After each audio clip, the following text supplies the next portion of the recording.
নিজেদের গাছের আম, তারপর আবার প্রিয় মানুষের হাতে বানানো ঝালটক মিষ্টি আমের আচার খেতে কার না ভালো লাগে বলুন তো। নমস্কার, সবাই কেমন আছেন? আশা করি সবাই ভালো আছেন।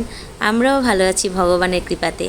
আজকে আপনাদের সাথে শেয়ার করব আমার বরের হাতের মজাদার আমের আচার। তো সে অফিস থেকে এসে নিজের হাতেই আম কেটে নিয়েছে, কারণ সে নাকি নিজের হাতেই সব কিছু করবে। আমার কাজ হলো শুধু বসে বসে দেখা আর ভিডিও করা। আর তার হাতের আচারটা আমার কাছে একটু বেশি ভালো লাগে। আমি অত ভালো আচার বানাতে পারি না, সে খুব ভালো বানাতে পারে। তাই আমি তার জন্যে ওয়েট করে থাকি, সে বানিয়ে দেবে আর আমি খাবো। এই যে আমার মেয়েটা কাঁধের উপর উঠে বসে রয়েছে, আর মেয়েকে নিয়েই সে আচার বানাচ্ছে।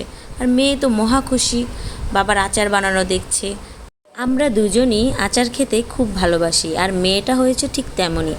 আমার মেয়েও প্রচুর আচার খেতে ভালোবাসে, তাই প্রতি বছর আমরা আচার বানিয়ে রাখি, কিন্তু সেগুলো বেশি দিন পর্যন্ত থাকে না, কারণ দুজনেই বেশি বেশি করে খেয়ে ফেলি। আচারটা দেখেই মনে হচ্ছে যে অনেক মজা হয়েছে, আর এত সুন্দর গ্রান বেরিয়েছে। এই যে আমার মেয়ে এখন আচারের গ্রান নিচ্ছে। ধন্যবাদ সবাইকে, সবাই ভালো থাকবেন, সুস্থ থাকবেন সেই কামনা করি।